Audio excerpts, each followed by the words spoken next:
So I'm back after having 2 weeks off. It's actually been nice to have a bit of time to myself, celebrating my 40th birthday, and boy have I celebrated it. But I'm back to the garden today. I'm heading over there now. I want to do a massive harvest of runner beans because family are coming later on for tea. I've also had some lovely gifts from people like Gemma from Gem in the Garden. She sent me a pile of metal robins for the garden. I also had a pink currant sent me from Nano and Grinch at plot number 9, and also a beautiful veg truck from Claire at the Farmyard Garden. So thank you very much everyone who sent me presents and cards, and even the people that sent me on the Buy Me the Coffee app. I don't know how you knew it was my birthday, maybe off Instagram, but if you have sent me a little something over on Buy Me a Coffee, then thank you so much, honestly. And also the super likes I've received as well this month. I don't know how you do it, but you do it every time. But also I had another funny gift as well. I had a card made by Leo, and inside it says, "To one of the best uncles ever, I hope you grow up more." No, it's never gonna happen. Let's get to the plot. So I'm heading over now. I know Linda and Cheryl and all, and they're all doing a little bit of a party as well for me because they haven't seen me because I've been just so busy. So let's head over the plot, have a bit of coffee and cake, get some harvest done, sort out the plot. Let's go. Hey!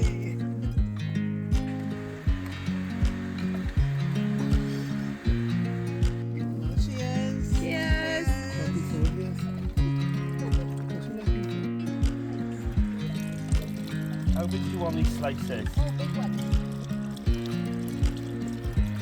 Oh, that's a nice cake there. I can't see his head though. What does he look like? Lovely. Oh, he is melting. It's like Midsummer Murders, though. Yeah, it's like Midsummer Murders. Oh, yeah. Oh, thanks, Linda.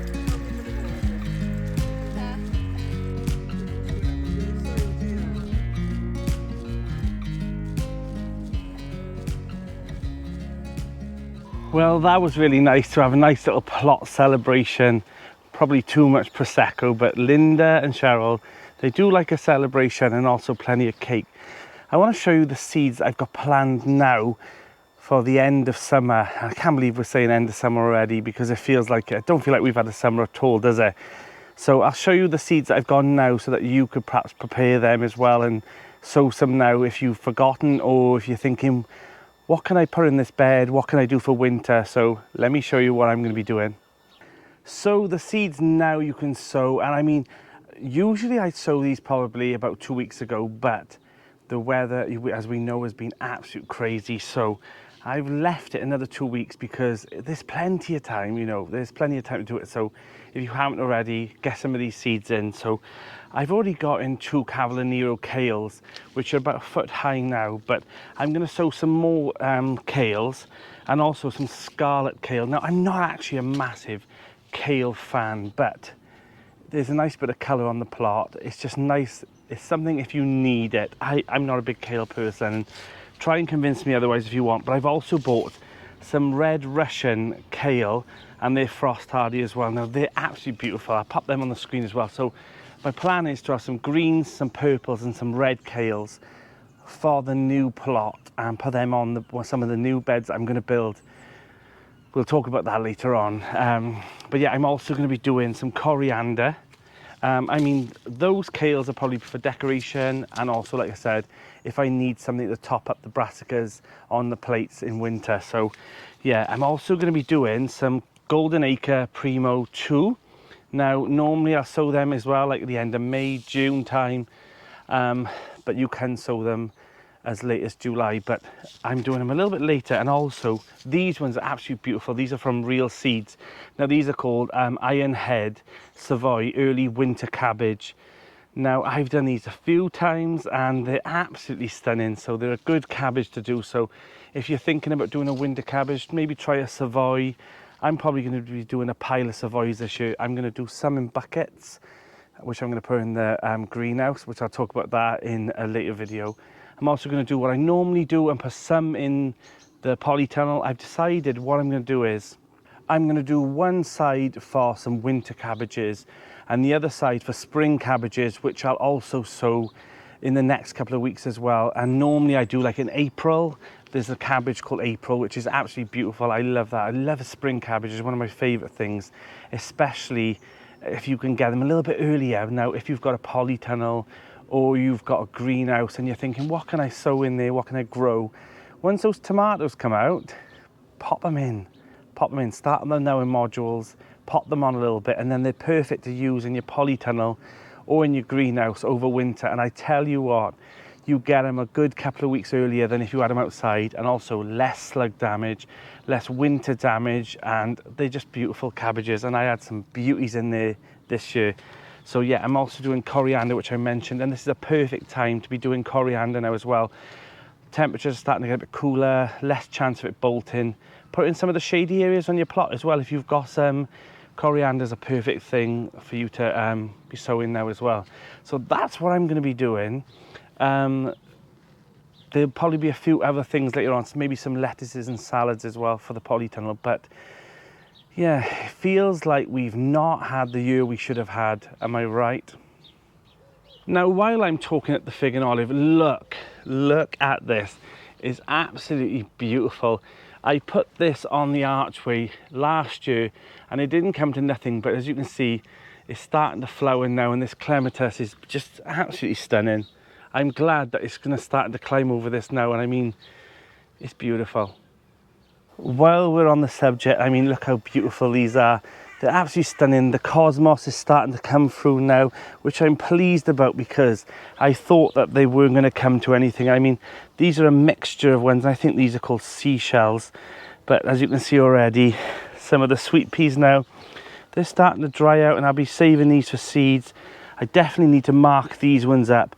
Now, if you've got like an old label, you can cable tie it onto here now, and then label it as up as the, you know, the colour that you've got. So later on in spring next year, you'll know which colours are which. Now look at this massive display of sunflowers.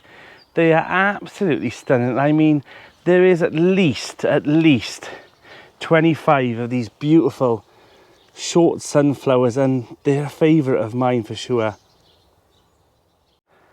Now these are a shorter variety. I mean, they're only about 2 foot high, and I mean, there's already some more heads coming through as well. So there's so many sunflowers, and I mean, I didn't put that many in here, but they are multi-headed. Also underneath, the dahlias, they're starting to come over a bit now, but there is a plenty of dahlias in here. And then if we go up, similar to these ones, the red sun is up here. Now, I mean, look at this. I just love sunflowers. We've got a disaster on the plot. This obelisk that I had here is collapsed. And the sweet peas on here, honestly, this was masses and masses, and I picked and picked and picked.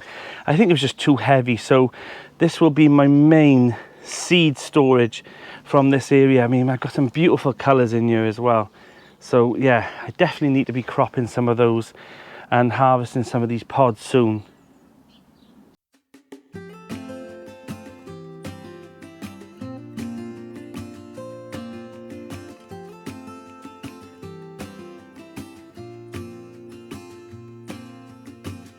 I never felt tomorrow closing in this fast. Oh, I guess time's in a rush.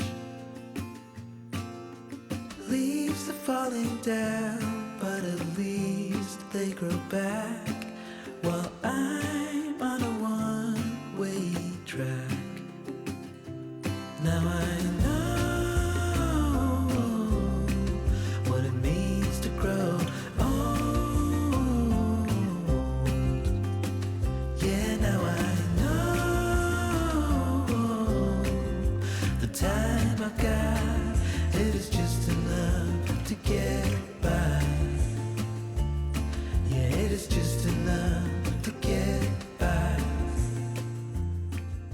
Now this year has been a big learning curve for me, and some things worked, some things didn't, and definitely the tomatoes have just been pushed right back this year, and I don't feel like I'm going to get a very good crop at all from the tomatoes, which is a shame, but you know, I'm going to be positive about it. You win some, you lose some.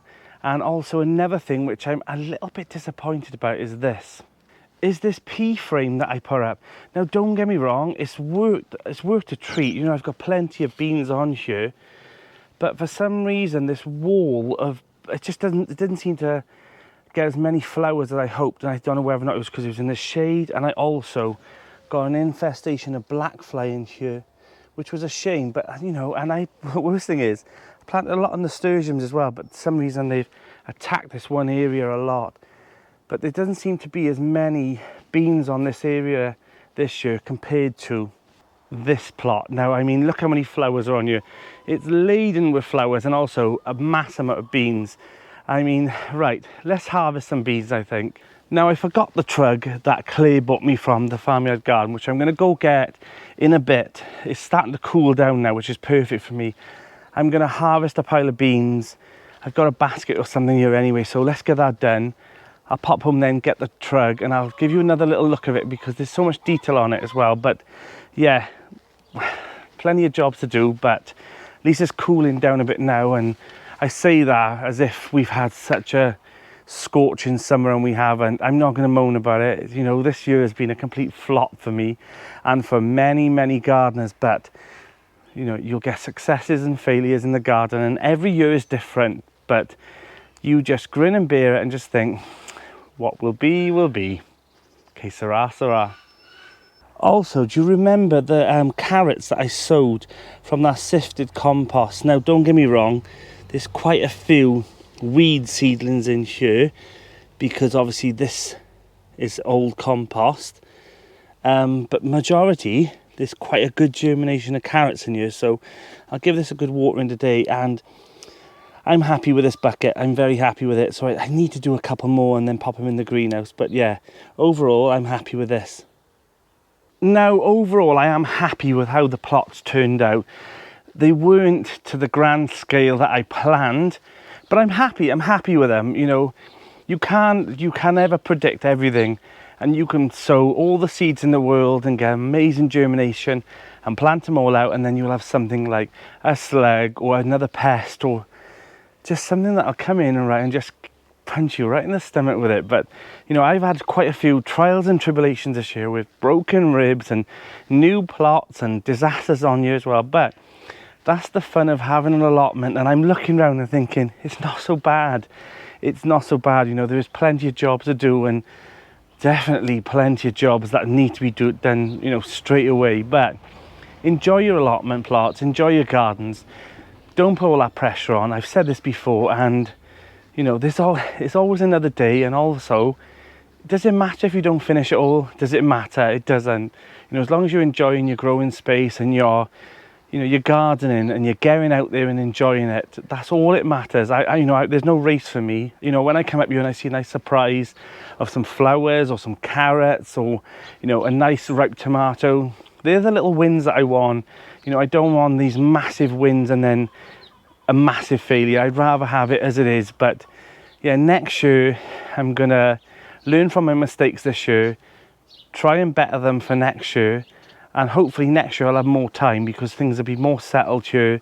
The new plot will be all prepared in autumn, so we can get plenty more done. And I am sorry, you know, I missed a week as well, but that's life. Life happens, and it was a big lesson for me as well that you need to put yourself first sometimes as well. So just get out there, enjoy your summer, whatever we've got left as well. But yeah, enjoy your garden.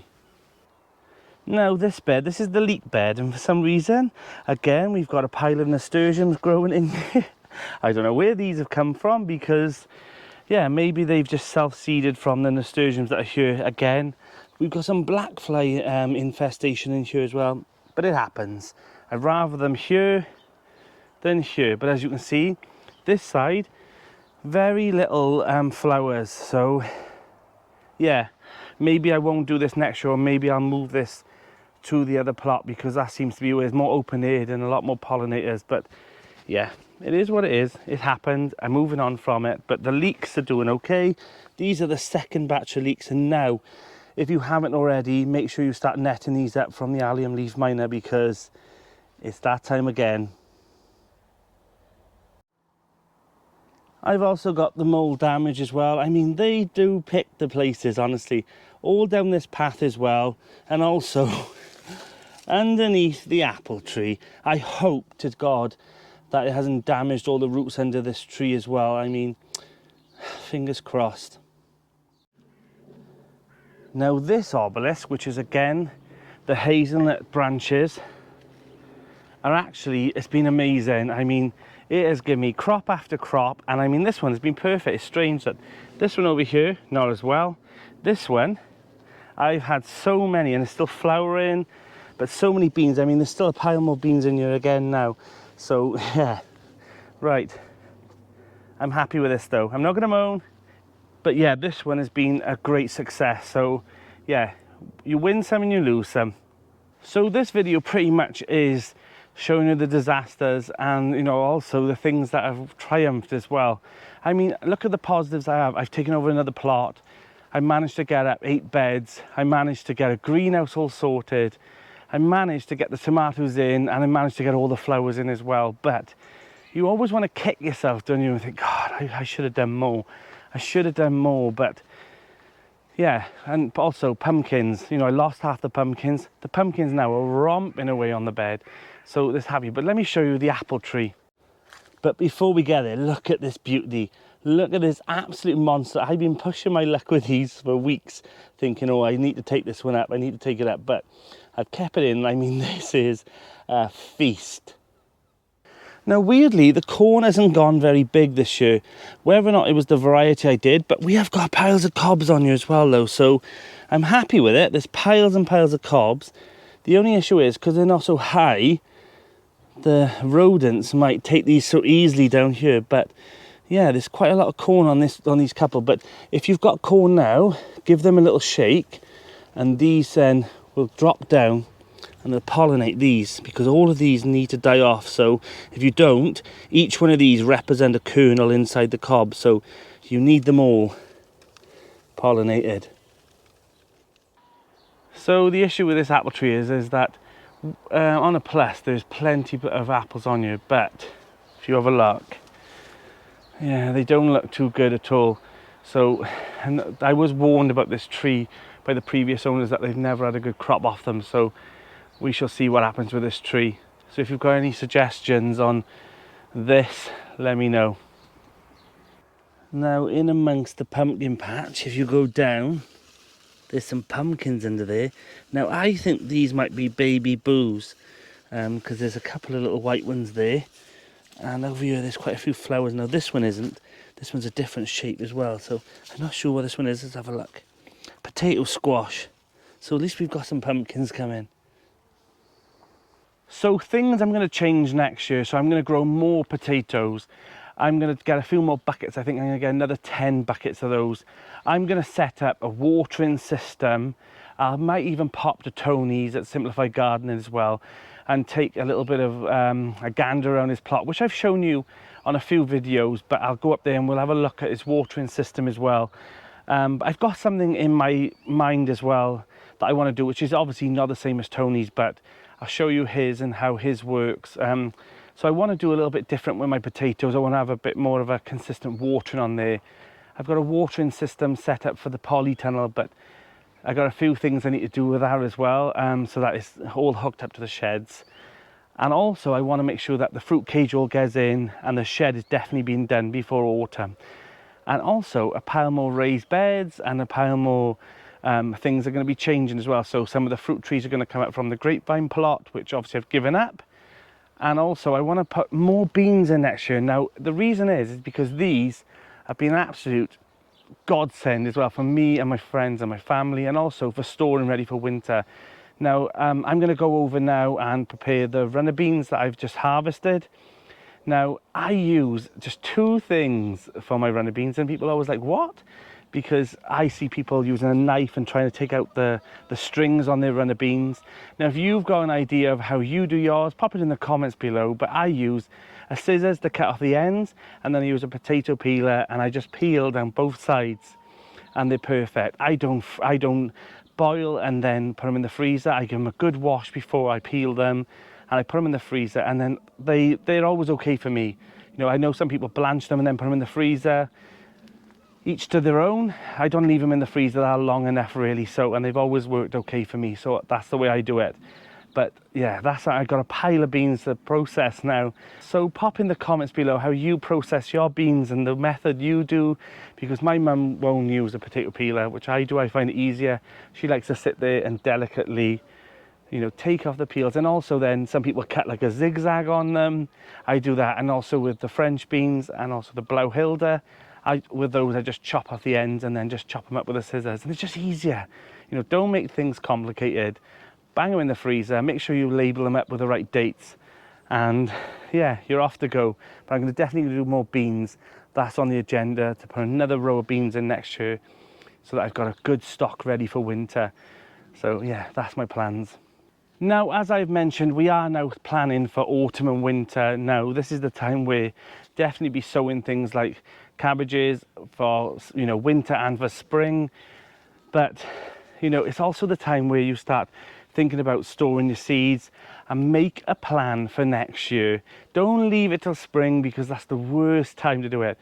This week I will be measuring both plots, making a 3D plan, and I'm going to show you that probably on next week's video, because someone have asked me like how they, you know, organize and what I'm doing with the plans, and they want to see it visually, which is fine.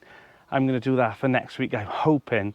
So I need to measure the plots and then work out where all the buildings are going, and I also need to put in an application to the committee, because I wonder if you have to do that on your site as well. You have to put a form in to apply where you put your buildings, and then they agree if it's a yes or no. So do you do that on your allotment site? Do you have to ask the committee where you can put buildings and things? Is there a restriction on what buildings? Because I know some can't have polytunnels, can't have greenhouses, can't have sheds over a certain height. You know, is there restrictions on your site? Let me know below. Is it just this? So yeah, you know, pop them in the comments below. So all my birthday celebrations are definitely done now, all over with. I've got a fridge full of cake, which I'm going through, and I'm sharing it with my work colleagues in work as well, and friends. But yeah, birthdays are over now. I need to start focusing on the plot a bit more.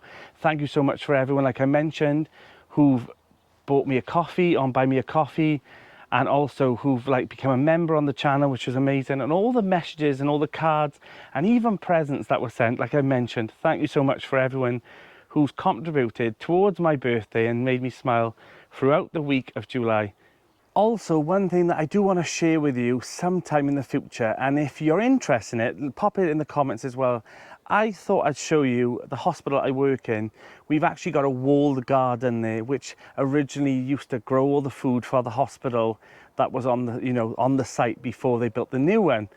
So it's absolutely beautiful. It's completely surrounded by a big stone wall, very Victorian style, and inside they've got a beautiful polytunnel and loads of different quadrants of growing areas, food, flowers, you name it, sitting areas. If you'd like to see that, I'll pop a little picture up now of the actual walled garden, and it's such a luxury to walk through there as I'm going to work. So yeah, if you want to see that, let me know, pop it in the comments below, and I'll do you a nice little tour of our hospital walled garden.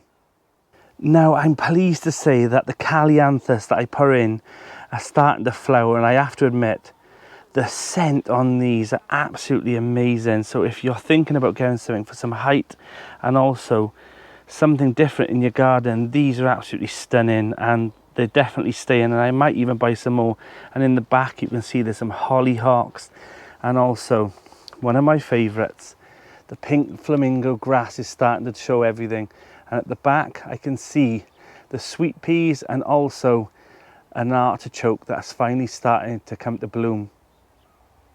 Now, before I start redesigning both allotment plots, have you got any ideas or things that you'd like to see on your? Now, I'm not saying that I will do it, but I'm always open to new ideas and inspiration as well. So is there anything you'd like to see on the plots for next year as well? Because I've got a beautiful kiwi fruit plant as well, which I'm going to put over onto the new plot. But if there's something you'd like to see on the plot, because I mean, a lot of people always comment about the banana plant as well, which is, it's not very allotment-y, but I love it and it's such a feature. But is there something that you'd like to see on the plot as well, or me growing or trying? Pop it in the comments below and let me know, because now's the time to pop it in the comments to give me that inspiration, and I might add it into next year's growing scheme. So yeah, pop it in the comments below. So granted, this season has been, in my eyes, a complete flop.